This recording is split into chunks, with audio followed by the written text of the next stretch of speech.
Hi, Stella. Well, hello there.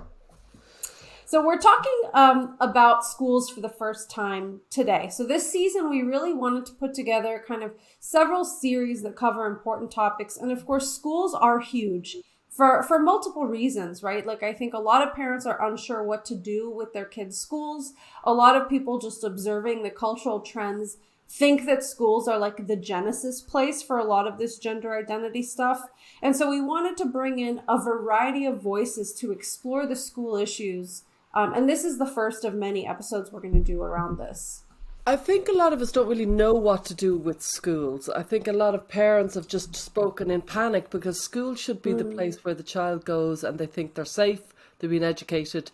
I can forget about them when they're in school and I can live my life. And there's some myth is growing up around schools that kids are being indoctrinated. And I know some schools are very doctrinaire, but there's an Yeah. awful lot of schools that aren't indoctrinating. They're reflecting the society and the chaos and the chaotic Yeah. thinking of society. And I find more and more when in my work in school, they are reflecting what's going on in society, where there'll be one person who's incredibly into it, a huge amount of people who are kind of uninformed and not really sure and nodding along nervously, and one or two people asking a few questions.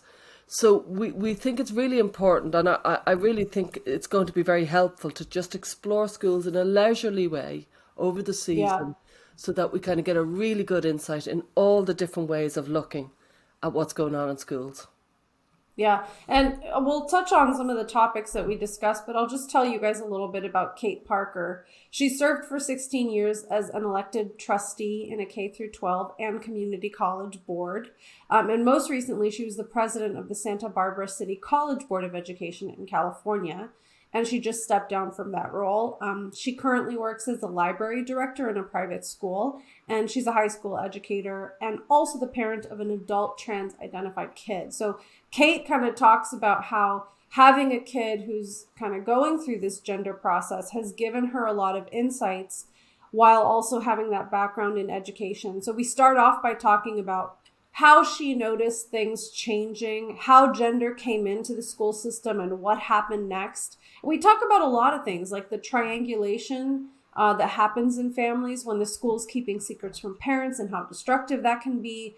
And she also gives really helpful advice to parents who want to work cooperatively with the school if they have a problem with how things are being done or like a curriculum that's being taught. Because there is a lot that parents can do if they're not happy. And in a way, I think in this interview, Kate pulls down the wall of the kind of powerlessness that the parents Yeah. feel. I'm not happy with the school. And so often I would say, well, have you spoken to the school? Oh, no, I'm afraid to. I'm really not happy with what they're doing. I feel kind of powerless and frightened Yeah. and silenced. And I really hope that after listening to this, people will realize, no, I can use my voice. I have power as a parent, and there is something before. It's not going from zero to lawyers. There's many steps between that if you're not happy with Yeah. what's going on. Yeah. And for people who are just kind of cultural observers of this trend, Kate kind of helps us really understand like how do schools work on the ground? How do school boards operate? And what are some of the responsibilities of schools and how do they therefore respond to this new gender curriculum coming in? Like it was really interesting and it gave me a lot of insights. So we hope you enjoy our discussion with Kate Parker. Hi, I'm Stella O'Malley, a psychotherapist in Ireland. And I'm Sasha Ayad, an adolescent therapist in the United States. Through in-depth interviews, personal stories, and psychological exploration, we probe the gender landscape within contemporary culture.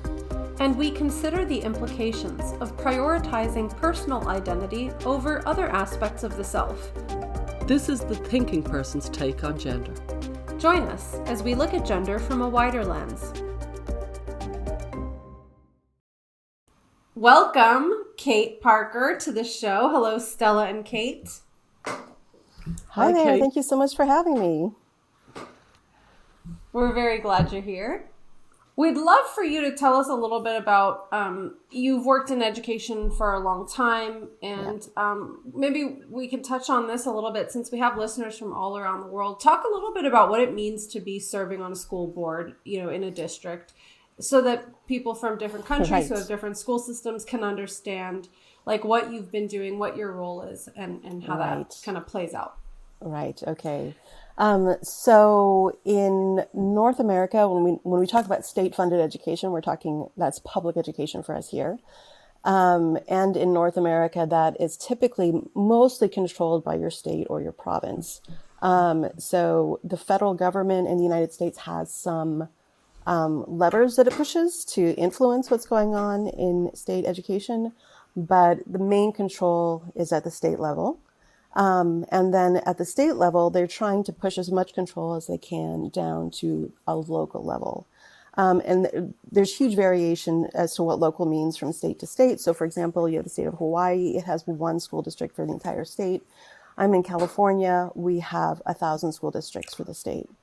And the school boards vary in size depending on the size of the district, how many students there are in the district. And then the board members are elected in elections that all the regular voters participate in. So it's not like school governors where it's just your school community that's voting, it's the voters at large. And the intention is really to have local control as much as possible over what your community needs, what your community values are. And so that's why you'll see big differences between the states, for example, in their approaches to education. Some of these have been in the news a lot recently, and a lot of disagreements, a lot of tensions in some cases, but really the intention is for your local community to have as big a say as possible in how schools are run.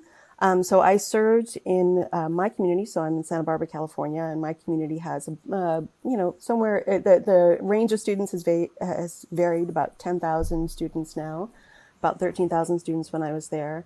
And I served with them for 12 years, and then I moved on to a community college board of education, which is essentially for the next level up for a local college, but also public education. Mm-hmm. I'll be really interested later on when you might tell us how much power does a school board have? Like, can they have their own views on, for example, how gender is kind of done in the schools? Because an awful lot of the work in GenSpect is, working with schools and stuff, and I never really know who has the power. Where's the power structure? But before we go into that, it would be nice if you told us when did you notice gender coming into schools, or you know what I mean, or what was it like before then, or Oh my goodness. So another side of my life is that I am an educator at an independent school, at a private school. And so 2016 was the year that I first noticed it. And honestly, it had been coming in when I look back historically. It had been coming into schools before then. It had been coming into state law before then. And of course, there had been bathroom bills in the US, and there had been lots of drama around that. But it seemed very small scale. And it wasn't explained in any systematized way. And I remember that one of my colleagues had been to some training and thought it would be a good idea because she had heard that there were these children that were identifying as transgender, and it could be that we would have one come to our school at some point. So we should have training. So we had an outside trainer come in, and I think my first clue that this was going to be very different was really that we got some preparatory material to read ahead of time, and it was feminist literary criticism about what the concept of gender was. And of course, I knew what the concept of gender was. In my work, what I'd found is that gender is referred to in two ways, either meaning sex or meaning, roles and behaviors linked to sex. And it was really clear as this trainer was coming in that she was going to be talking about the roles and behaviors piece. But that training, wow, I mean, there was a lot of cognitive dissonance with that training. And I thought she was talking about how we all had a gender identity. That was the first time I'd heard that I was supposed to have a gender identity. And she was saying that, that everybody had this, that we all had deep feelings around essentially roles and behaviors.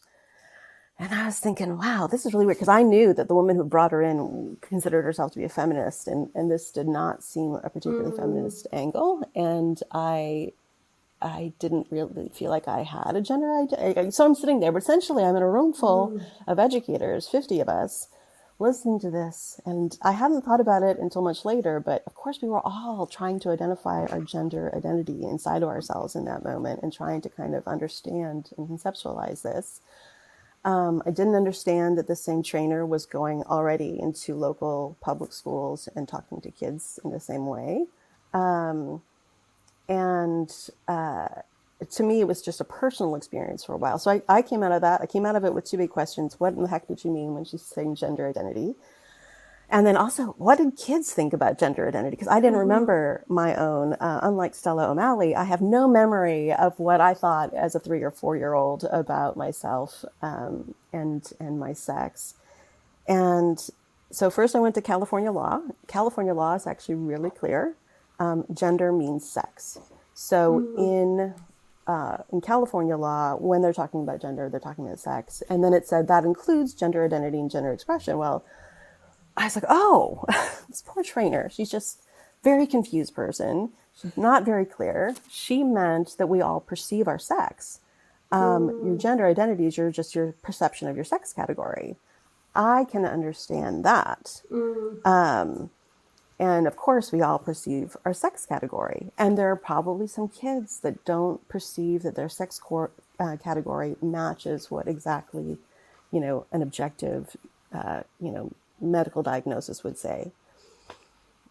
And then I also went to look up what did kids think. And of course, that brings you right away to Lawrence Kohlberg, and the gender constancy.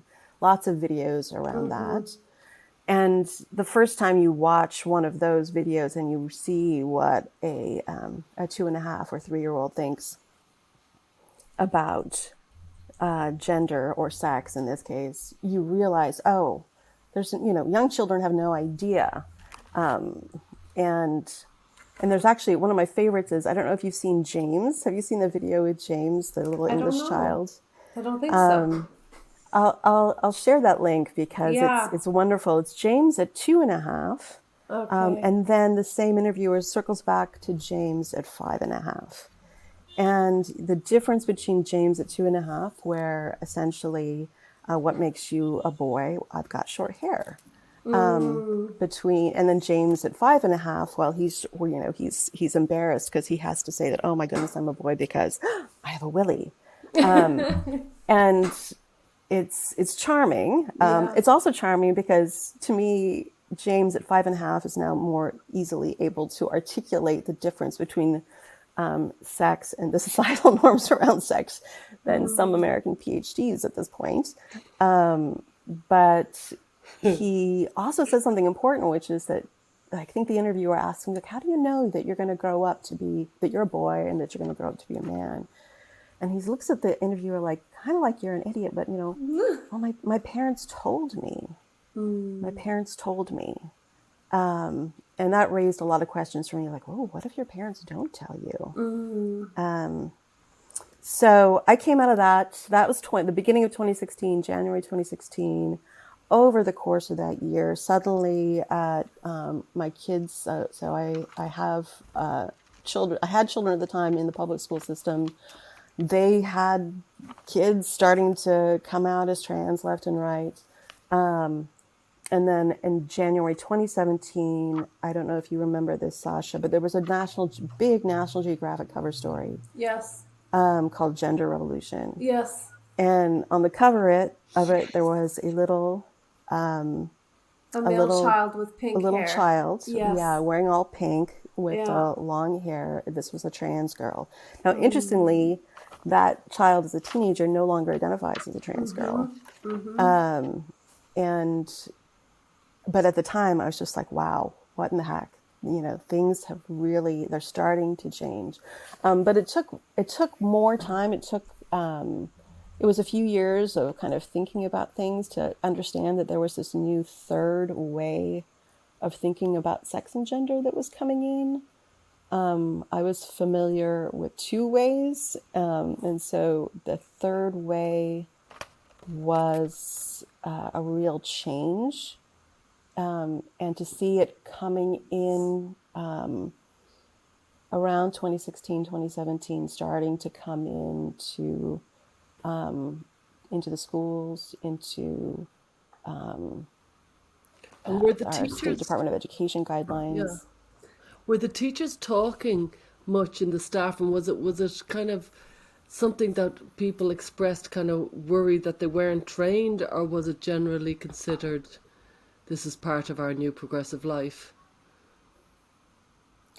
I think at first they thought they might never see it, Yeah, because we hadn't ever seen it. It was so rare. And so, thinking back to when the training happened, it was very theoretical. yeah, And I think that there were lots of thoughts going on in that room when we had the first training, but people weren't necessarily talking about it because they didn't think it was going to apply to them, and they got didn't it. think it would apply to the school. And then by the time it became clear that really no, like, we're all in every setting, public and private, you're going to need to be making some changes, and that there's this new way of conceptualizing sex and gender. It was kind of almost, I think there are a lot of there's a real range of opinions and feelings. A lot of teachers, I think, won't share them because there is a standard line, and so they kind of keep their opinions to themselves and just do their work. And this is something I can definitely vouch for, because I get contacted all the time by people who are teachers, school counselors, people who are in training to become teachers, school counselors, saying, like, I have a lot of concerns about what we're being asked to say, being asked to do, being asked to teach, and I don't feel comfortable saying anything. So, from that vein, I'm wondering, Kate, for you, you started kind of trying to understand what these new ideas were. You kind of had these three ways: sex as biological sex, or gender as gender roles, and then this like gender identity concept. At what point did you start to say, I actually don't know if I agree with this? Because it seems like at first you were like, what is this? This is Yeah. different. Maybe it's just this thing that will never apply. But then you start seeing kids. So, like, at what point did you realize, okay, there's a problem here? And did you say anything to anyone at that point? Yeah.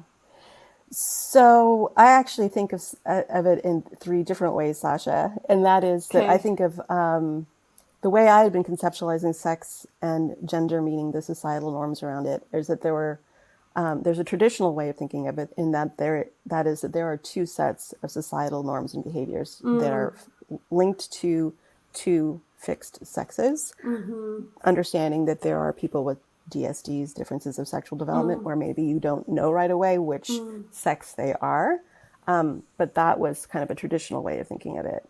Then a more contemporary way of thinking about it was that there are societal norms and behaviors, but they're flexible, and that you have a fixed sex, but that you can behave, do, or have all these different roles. And there may be some societal or even biological links to what you're doing, but you have flexibility. That's actually kind of what you see in contemporary society.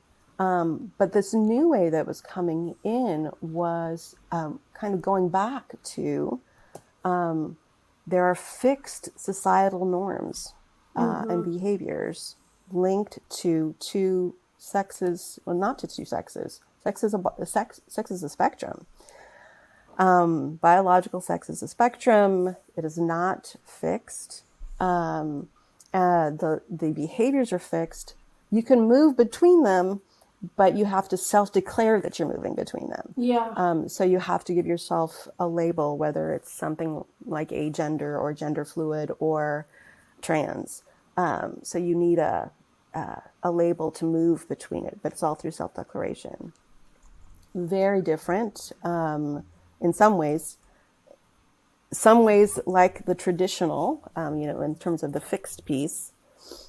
But that is what was coming in, and that is what I see in the curriculum that comes into our schools now. And that, I think, is where the conflict and questions lie, because what I've seen is that those who are bringing in the curriculum that says that sex is a spectrum, I know that they're getting at the concept of intersex or DSDs, and they're trying to be inclusive. But in some ways, it's other people could view that as misinformation. And certainly it is controversial, very controversial. And in public education in particular, my personal view, it's very strong. The public education is for everybody. And so we need to be able to coexist. We need to be able to understand when people have different beliefs that are reasonable. And that's part of the tension that's going on. There's another piece of tension there, though, and that is like, when are you actually giving children scientific misinformation that misleads them? And that has come up again and again, of course, in American science education, from everything from intelligent design to climate change. These are fights that we are familiar with. What's unfamiliar to me is to see this piece, which I would consider a little more I don't want to call it misinformation, but so nuanced to be to the point of confusing children. Very good. That is surprising to me to see it coming from the left. Yeah. So at what point, if at any point, did you raise your thoughts or share your ideas with anyone else? And I'm wondering what the reaction was, because I would suspect you're not the only person to notice this and feel like there's something strange about it. Yes. Well, in some ways, I'm really lucky. I think that you'll said in my bio that I have an adult trans child. With that, I have been actually able to be more forthright than people who don't have a trans kid in the family. And so I recognize that I have that privilege as a parent. So I've never been shy at work to say what I think. This was happening in the school system, in the public school system, before or just as I was leaving it and moving on to the community college level. And so as they brought in a curriculum that says things like, it says things like biological sex is a spectrum, and remind students, and this is for 12-year-olds, remind students that, some men are born with female anatomy and some, women are born with male anatomy, and essentially really trying to reinforce to the kids that this is not a fixed category, that sex is not a fixed category. That came in right after I left, and I was in communication with my board. I was emailing them and sharing, look, locally, it was really about the Christian conservatives standing up and saying, no, you shouldn't be bringing this curriculum in, but they were doing that on a religious ground. And what I've seen on the left is that when you do that, really all these barriers go up. And it becomes a political battle, and everybody goes into their groups and digs down. And they can't judge anymore. They actually won't even look at the curriculum with their own eyes. They just take the word of everybody else. And I'm like, there's scientific misinformation in this. I'm not shy about saying that. Did they pay attention to it? They did not. But I will speak up all the time. But just for our listeners, because I know they'll be thinking about it, well, I guess they will. You said you have a trans adult child, Yes. and that gave you a kind of entry to speak as such. It certainly gave you authority, almost lived experience, so that you were listened to. But Mm-hmm. was that post 2017 when you'd had the workshop, or did gender? You don't need to go into it, but just to give people context of where you were at, if you follow me in that. Yes. So yes, that was difficult because in 2016, the trainer was still talking about young kids that knew themselves in some way. And so at that point, I had a kid coming into the teen years that where you would never have guessed this beforehand. Mm-hmm. And knowing that I was going to have this conversation with you, I did ask, like, where did you first hear about this?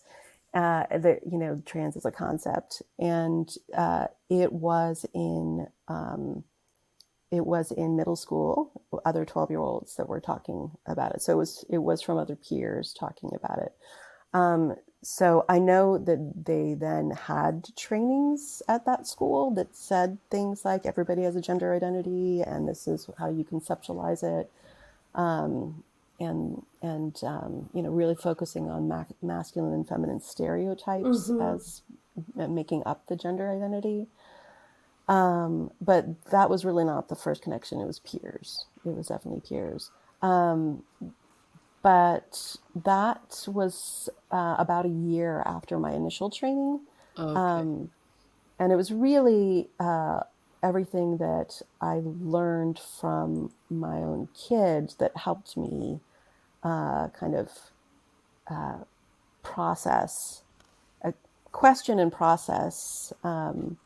Because when you don't have a gender identity, there was a moment where I was just like, well, does this mean that I should announce that I'm non-binary, which is a completely some people do, and so you have to make your own decision about where where you fall in your belief system.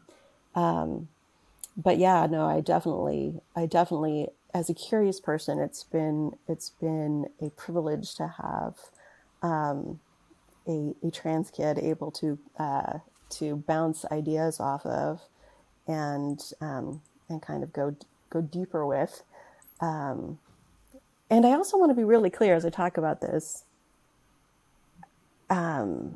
This is not a trans versus non-trans. When I'm talking about those three issues, I think a lot of people, especially my colleagues and so many of my colleagues, I mean, we're definitely a left, a liberal group of in education, that they only have gotten the message about what it means to be trans from certain organizations, groups that they really have a lot of trust in, that have done a lot of really good work. But with that, they don't understand that they only are seeing one limited perspective. Yeah.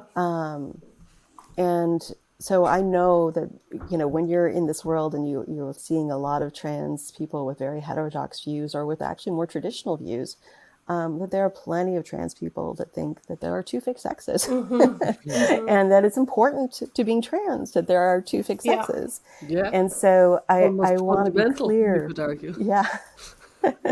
I want to be clear as we're talking about that, because I know people listening to this might think, oh, well, that's not the way, the Human Rights Campaign talks about this. Yeah. And therefore it's wrong. So they don't have an understanding necessarily that there are a lot of different views on this, a lot of different views. Kate, you mentioned that having a kid who themselves identifies as trans has given you some kind of insight to bounce ideas off of your kid and talk about things. And you said, I've kind of learned some things that I wouldn't have maybe learned otherwise. Without divulging any, personal information, would you be able to share, what are some of those insights that you've gained? Well, it was really through conversations with my own kid that I came to understand that the gender was fixed, that it was not flexible, that it was fixed. although of course you can move through self-declaration. That was an important conversation. Another really important thing to understand, because there's so much pressure around pronouns. That is something that I've been able to bring up in multiple settings where people think they're being kind and inclusive by asking for pronouns. So first of all, in California law, and obviously it would be in American law in general, you can't be forced to hide or to reveal a gender identity. And so I think educators can, they get training that says, oh, you should be inclusive and it's kind to ask everybody's pronouns.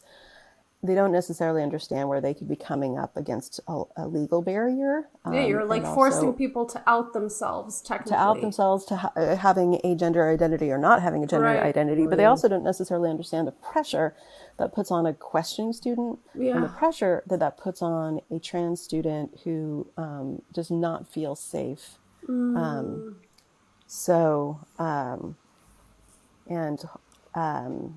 With that, it can be really important that you model not demanding pronouns or always asking pronouns. And so that's something that I've been able to share and to understand. And also I think that one thing I see, because of my kid, I go into a lot of different trans forums, and I see that some kids really developmentally struggle with the tension of having parents that disagree with them.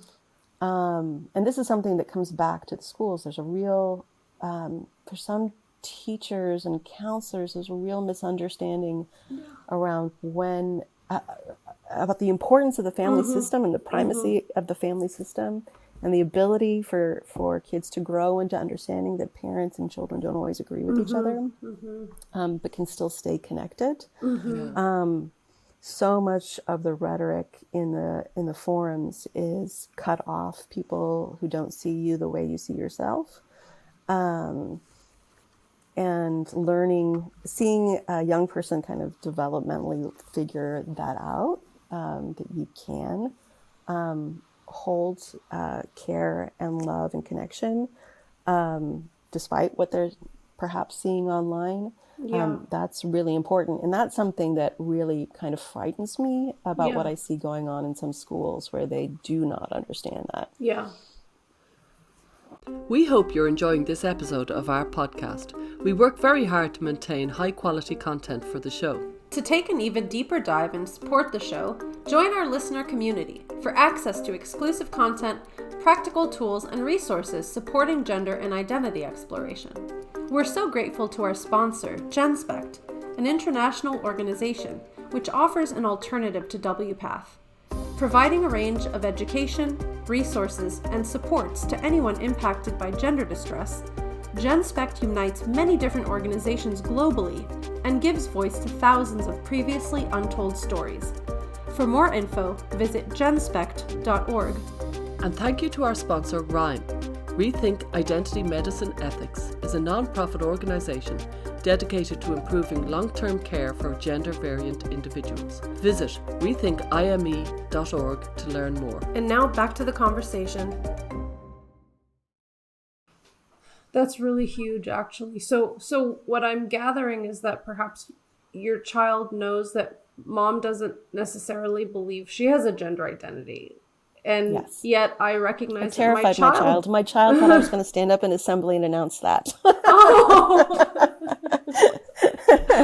So that's amazing. And I definitely think that you mentioned like this kind of developmental piece. I think that's very important because when you take a teenager who's like, let's say 14 or 15, they're naturally going to feel maybe a little more persecution by parents. Like that's part of the developmental trajectory. But if the school and the adults in the person's life can kind of stay grounded in a healthy view, which is like, I know you're angry at your parents. They love you. They have their opinions. You have your opinions. That kind of sets them up for growing up, because most of the time, by the time a kid becomes a young adult, they have figured that out on their own. Like, oh, my parents are also humans and they have their own views and they don't have to, I can do things my own way, even if mom hates it. Like, I'm allowed to.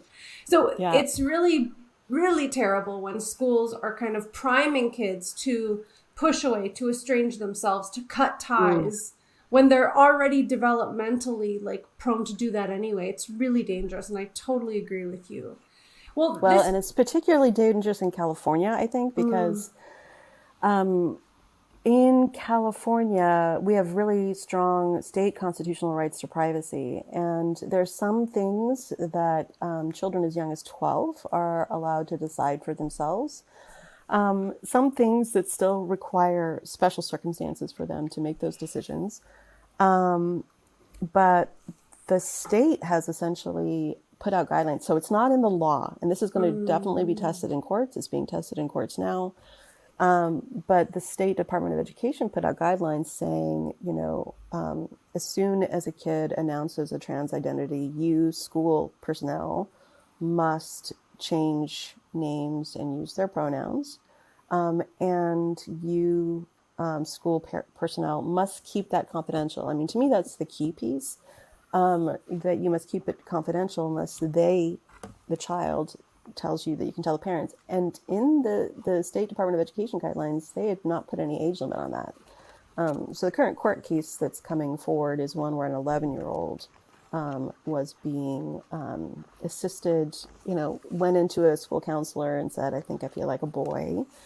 And they started making all sorts of plans for this kid and keeping the parent out of the loop. And when the parent found out, rightfully so, flipped out. And I think part of the issue is that sometimes some of the teachers and personnel that are getting involved are actually not trained as counselors. And they don't know family systems and they don't know triangulation, and they don't understand child development or adolescent development. And so they are coming at it strictly from a sort of personal rights perspective. And an identity perspective without looking at the big picture as a whole. And so it makes me sad because I think our school counselors, they work so hard and many of them are so highly trained and they completely get this. If they get I know that locally, if a school counselor gets a secret like this from a kid, that the school counselor is almost always going to be like, not holding on to that, they're going to be saying, look, how are you going to tell your parents? So they may hold a secret for a very short amount of time, but they're going to be working with the child to help them bring the family in. And that is a, really very healthy way and a well-trained way of moving forward. The ones that don't do that, the ones that just, try to keep it. And the horrible thing to me is like a whole school community may be keeping secrets from a family. And when the family ultimately finds out, they're humiliated, embarrassed that they were left out of this process, the damage that it does to the long-term relationship. And what stuns me about it is like so many times they will turn and say, oh, the American Academy of Pediatrics, for example, says that we should do these things. Well, the American Academy of Pediatrics does not say that you should do this. And it utterly floors me. Professional gender clinicians would never say to do this kind of thing. So schools that do this, they really are, I think, the long-term hurting children. Yeah. And they need to be really careful because I know that parents are taking schools to court on this. I think there's so much misinformation and misunderstanding about gender identity and how we should talk about gender identity and how you support these kids that it could take a while for this to kind of shake out and for there to be a healthy way forward. But I think that if you're a teacher or a school administrator who's in this, you need to be really, really cautious because you may be doing more harm than good. Yeah. That's such a good point. I hadn't even thought about that. Even the most kind of ardent gender clinicians loop in the family. So for Yes. schools to be deliberately keeping parents on the outskirts is a very kind of rogue intervention that nobody recommends for that. Nobody does. But if you're a California school, you're kind of stuck between a rock and a hard place, because if you had, say, a 17-year-old and you looped parents in without permission, the 17-year-old is going to take you to court with their outside Is that organization just supporting over them. 16, or are you specifically things that you know Well, what I I mean, mean? I think that there's, the reality Yeah, is the closer that you get to 18, yeah, it could be a 15-year-old would yeah, take you to court too.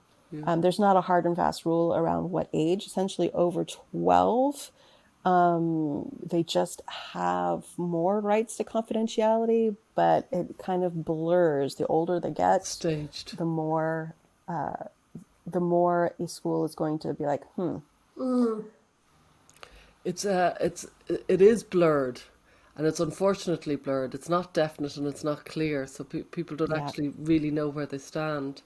It's like we've moved in many ways from, and I've said it before, from being child-centered to child-led, and yeah, yes.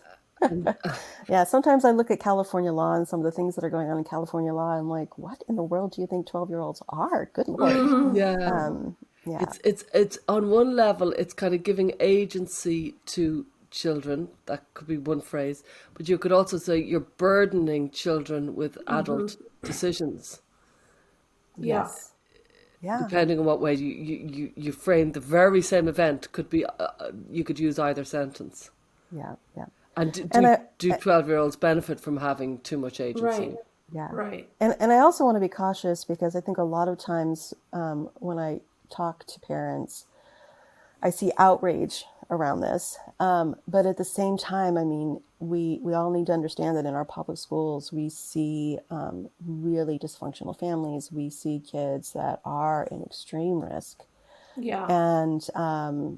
And so schools are looking at it from that kind of safety perspective as well. I always recommend that if you're a parent, regardless, that you're involved with your school, you're involved with your kid in their school life, that their teachers know you, that their counselors know you, so that if anything happens, there's a level of trust and communication there. Because if they don't know you, they really don't know, is this a family where this is a kid that's at risk or not? They don't know. Yeah. And they have to be super careful. I want to touch on that because I tried to make this point in a recent episode that we recorded. I don't think it will be out yet, but as a school counselor, you get, let's say you have several hundred students that you're responsible for. You get to know them in teeny little increments, walking down the hallway, checking in at lunch, maybe a few sessions in your office, but you don't have an intimate knowledge of every single child and their family situation. And when you have a variety of kids, some of whom are in crisis scenarios, those terrifying stories Yeah, are prominent in your mind. And so you start to be a little bit hyper vigilant. And even if you believe deep in your heart that most families want what's best for their kids, these few isolated cases of really serious dysfunction end up kind of coloring your perception a bit. And I think a lot of school counselors, and I'm sure that I was in this place too when I worked in a school. I mean, I was really suspicious of the gender stuff specifically, but I was very kind of nervous about my kids that I used to see, because I know some of them had really, really difficult home lives. So, Yes. when you do see these school counselors who seem to be taking an outsized sense of authority over the well-being of a child, you have to keep in mind, that's the backdrop sometimes. Sometimes they're also very young. They're just fresh out of school. Maybe they have their own kind of family trauma, and that's Yep. why they kind of become these advocates for children. So there's a lot of factors that contribute when you see school personnel acting in ways that we think is really outrageous. Yes. Yes, for sure. And I think, especially coming out of COVID, there's been so much There's been a tension that's built up between teachers and families in some ways. There's a lot of differences in the way the states responded to COVID, Yeah, and Zoom school and such a keeping good point. kids away from each other. And to top it all off with that, with the other, both with what happened with George Floyd, and now some of these different ways that states and schools are responding to sex and gender. There's a really unfortunate level of mistrust that I think has developed on both sides. And an important statistic for me is that I think it's either Gallup or one of the big research polling companies. They always ask American parents, what do you think about American education? And in general, they say it's always going to hell in a handbasket. So about 40% of them are like, oh, American schools are terrible. But then when they ask them, how's your kid doing? How's your oldest child doing in school? What's their school experience? Okay. They say, oh, well, my kid is doing great. My kid's school is wonderful. And over 80% of them say that. Oh, that's so interesting. So I think it's important to keep that in mind, that this is really, it's about connecting to your school and being comfortable with the school that you're at. And if they are bringing in curriculum that you're concerned about, having conversations that are calm about that, and pointing out where the issues are, and explaining. So one of the things I wanted to say is that, like in California, there's really strong parent rights here. So there's some things that are universal across the U.S., but in California, you have the right to look at all curriculum, all secondary materials, no matter what. I know that some places really want that to be online. There are copyright issues with that, so they make it available at the school office. You can go after school, back to school nights, special meetings, district, whatever. You have the right to ask to observe a teacher teach. And so you can go in, and this is really, it's not about getting your child out of anything. It's about, like, is this the right fit for my kid? Because you have choices here. You can go to a charter school. You can go to a private school. You can homeschool. And so it's about parents having the ability to know that. You can only opt out of one thing, and that is sexual health education, including anatomy. But the reality is, because this belief around gender identity includes sex, biological sex, and sexual anatomy. And so I haven't seen a curriculum on sex ed that doesn't include gender identity in the way where it's talking about things like remind them that some men are born without with female anatomy. And so in practice in California, you can opt out. I think that the bigger question really is, first of all, the science behind what they're doing. Is this, what point are you bringing in misinformation and misleading young children? And then also parents having a false sense that this is really all about schools. I think it's actually, schools are reflecting what's going on in society. And so if you don't get in and teach whatever you believe to your children, then they're going to get information from around them in some other way that can really blindside you. Yeah.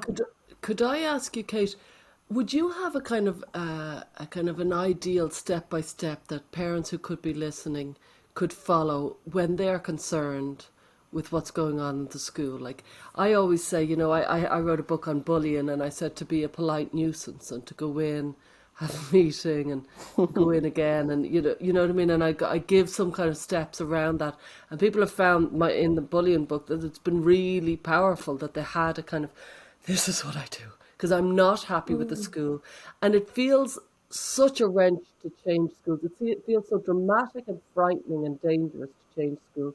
I think parents, whether it's bullying or whether they're not happy with gender, they do it at a very last resort. So how would Yes. you outline, because Oh you're the gosh. woman, what? Yeah, no, it really should be the opposite, right? It's not a last resort. Your first resort is always being in, and I know that parents are working and that they're busy, but of course, your kids are your priority, and they spend so much of their day in school. You need to know what's going on there. Mm-hmm. So I would say, first of all, you should get clear on what your values are Yeah. around this and what your beliefs are, because you could fall into any one of those three categories. And I think the most important thing is that you teach your children to understand and respect that you believe this thing, and other people will have different viewpoints and bring different ideas, and that you can coexist, that you can be in classes together. But it actually has to start in just a very simple way and very young. So we just had a case Mm. here in Santa Barbara County, where I've seen parents, when kids go through a social transition at the junior high and high school level, it's typically, there's no announcement, it just happens, you kind of move on. At the elementary level, that's different, and there are parents that transition their kids at the elementary level. And the way I've seen it handled more carefully, I would say, is a letter home. It happens over a break. Johnny is going to be coming back as Jane.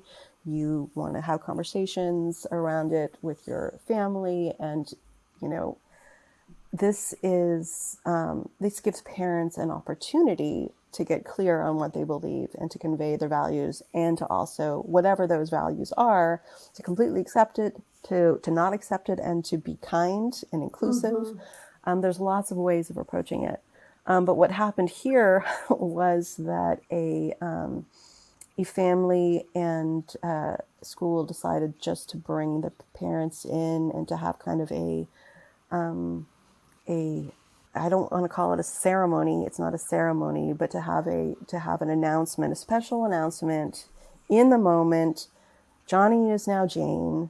Blindsiding kids who had come home. Mom and dad have no idea that they needed to be able to talk about this in an articulate way with their children, whatever they believed.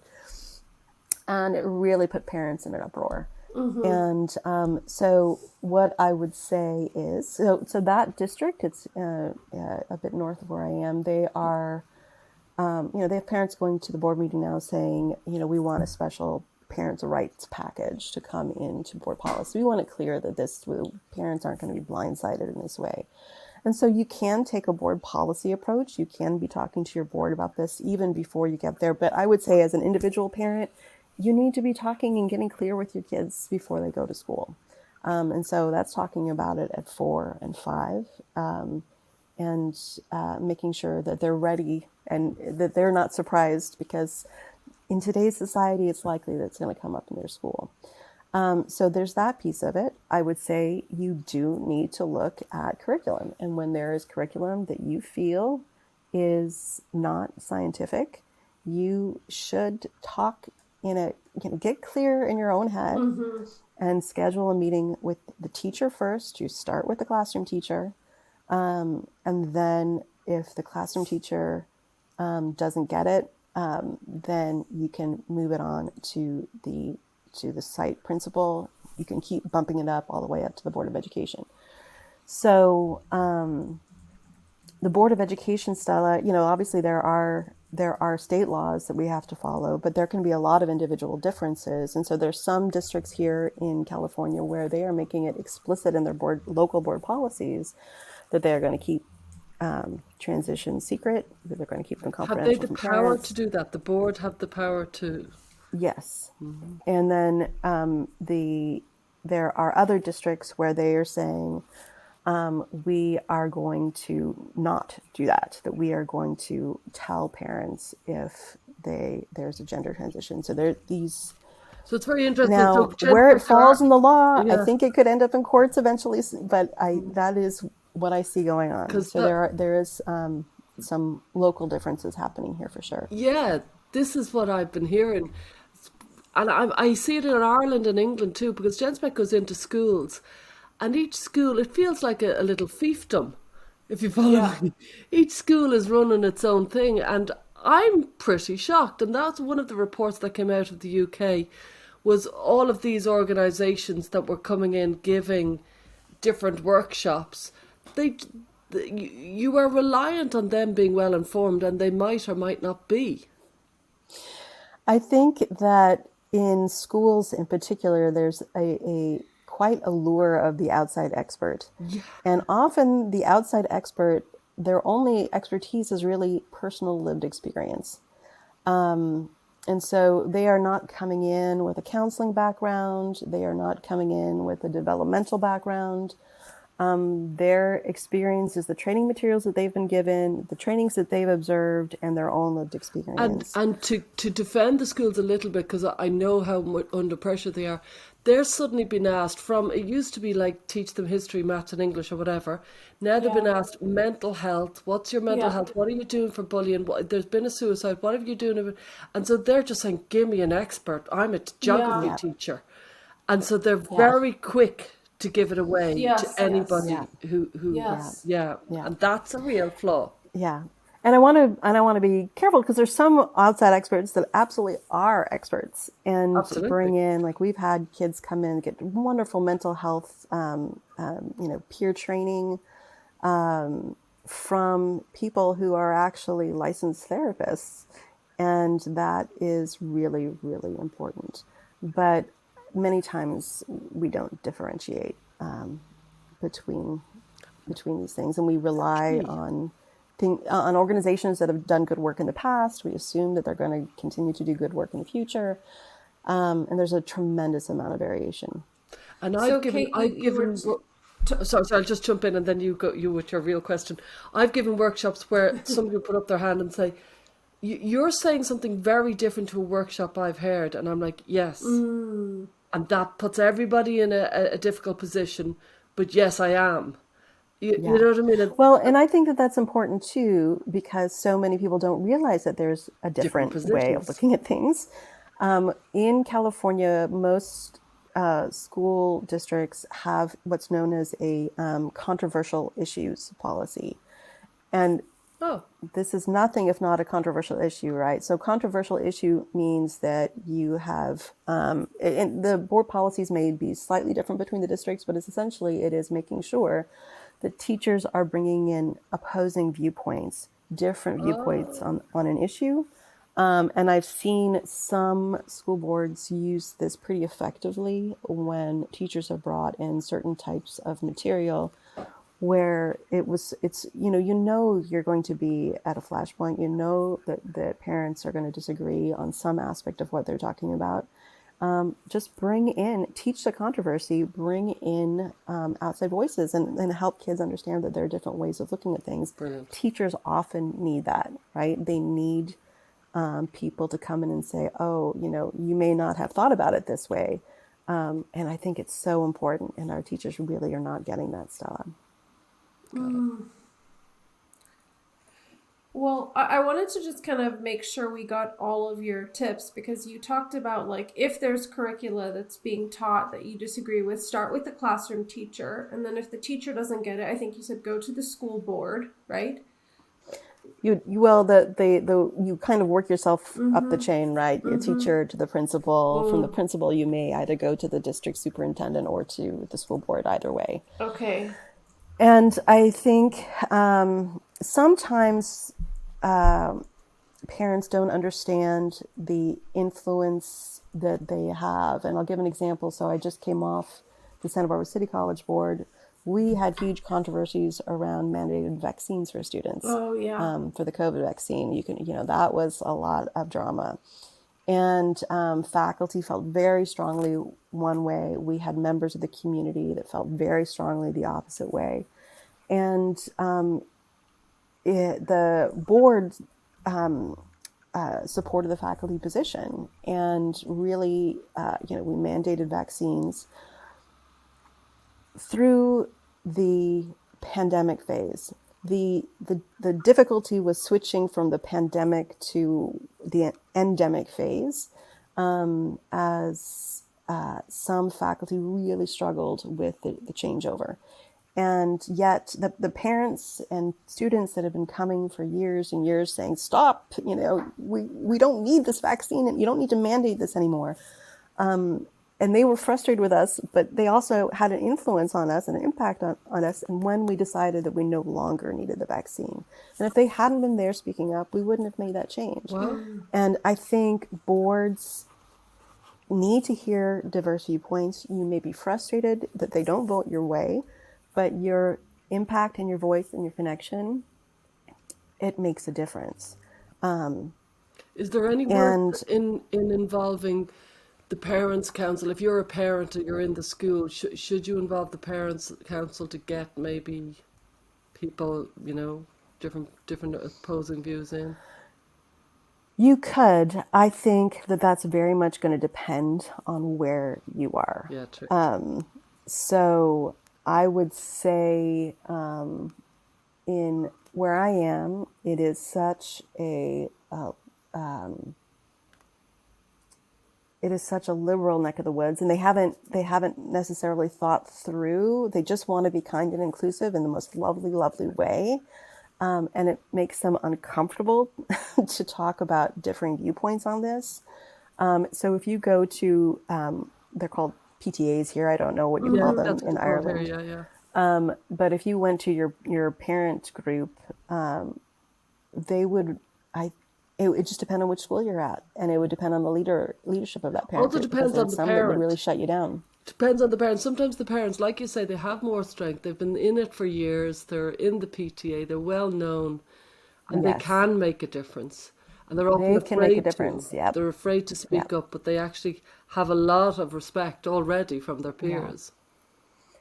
Yeah, and I think that there are ways to speak up that other parents are more able to hear, even if it's just on the edges. Like if there was something like this, I'd be like, I think if I were talking about this particular curriculum, it's called Teen Talk, and I were going to PTA, I would say, I'm not sure that this information is scientifically accurate when we're talking about sex. I think that they're talking about chromosomal expression or something like that. But again, I'm concerned that this might confuse my 11-year-old. Can we talk that through? And can we get a couple of different viewpoints on that? Can we bring that in? I think parents can totally hear that, even if they completely believe that gender is fixed, that you have to self-declare a label to move between it.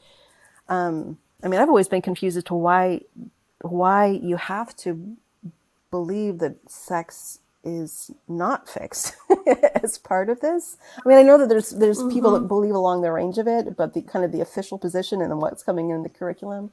The only thing that I can think is that people are so used to trying to find a scientific reason why they believe what they did. It's not faith. It's not an opinion. It is fact. Right. And so they're reaching for something that isn't there, and it's really actually ultimately unhelpful. I don't know. Yeah, I think that's really important, because when parents start to look into what's being taught in their schools, if there is material that they find questionable, they could get very, very angry, especially if they see that their own child has been confused. And I think there may be a tendency for some parents to kind of come in guns blazing, and then if you set up an adversarial relationship with the school, you're going to have a very hard time working cooperatively or even getting them to kind of change the curricula or see your perspective. So I would really encourage parents to think about how to kind of come into the school with a cooperative attitude. And frankly, I think we have to be mindful about this rhetoric that I see sometimes, which is like schools are indoctrinating kids. I think much more often than not, like Stella mentioned, schools are being asked to be responsible for like a huge range of aspects of the child's socio-emotional life. And they're just pumped full of like new mandates, new curriculums. I remember when we were working at the school, this was the most overworked population of teachers and staff I had ever seen in my life. And they don't have time to sit there and philosophically analyze every single thing that they're telling their children. Like, it's just like, oh crap, we have another 1,000-page document that we have to implement. So please be mindful that schools are probably not like secret Marxists that are trying to brainwash your children. Like, they're just trying to get by. They are just trying to do best for what the students are. And so many times, well, first I would say schools are reflecting society. They're not leading society, they're reflecting. So you can't think that, you may think that this has all come from the schools. It didn't come from the schools, though. It came from these online connections. It came from in-person connections. Yeah. It came from a new way of thinking about it. It's just a third way of thinking Yes. about it. And it's not going away. Mm-hmm. You cannot try to like hide the books. That's driving me nuts. Yeah. Like if we just ban the books, then the kids won't hear about it. Honey, they're going to hear about it. So you need to There's an be internet. able to talk it through, right? Yeah. Yeah. And also so many of the teachers, like, they don't recognize sexist material themselves. So Yeah. so there's some books, for example, where I see teachers, like, you could use a book like I Am Jazz, for example, where it's like, I always knew that I was a girl because I like butterflies and pink. And there are teachers that might have that in the classroom, and they might say, do girls always like butterflies and pink? Yeah. And like, let's think about that. Do you, and you can actually use that as a teachable moment to say, like, agree more. that's the way this kid felt, but actually there are a lot of boys which that is like pink shirts. Fundamental to education, fundamental to reading I found this on the web. from the beginning. That's my Siri trying to talk to me about finding the book on the web. But yeah, I think that some politicians and parent groups really misunderstand that and the way materials can be used. But Yeah. they're not wrong that some teachers just don't see that at all. They're not wrong. Yeah. So I get it. Well, thank you so much. It's so great to get a kind of an insider's take on what's going on in education, and for such a calm, measured, because people talk about know. California like crazy land. Do you know what I mean? Yeah. Especially where I am, like, it's like, and you're saying, that it depends on the school, it depends on how you handle it. So, there's a lot to work with. There is a lot to work with. Deep sympathies to parents and teachers where they're in schools where they feel shut down or where they feel that their child has been mistreated. Yeah. I understand, and I don't want to imply in any way that coming in with a calm, measured approach is a panacea. It's not. Right. In some places, Right. you are not treated well, and I understand that. But hopefully for many parents, this just raises a level of awareness. And also just don't be afraid. Don't be afraid to speak up. I agree. Yeah, that's so important. Well, thank you so much, Kate Parker. We've loved having you on, and we know that our audience will really appreciate this discussion. Yeah, it's been a pleasure. Thanks for joining us this week on Gender, a Wider Lens. Listener support means a lot to us. If you enjoy the show, please like and subscribe on iTunes and leave a review. For more information, visit widerlenspod.com. There you'll learn about joining our listener community, how to contribute to our show, and where to find us on social media. Our discussions are for educational purposes and are not intended as a substitute for mental health services.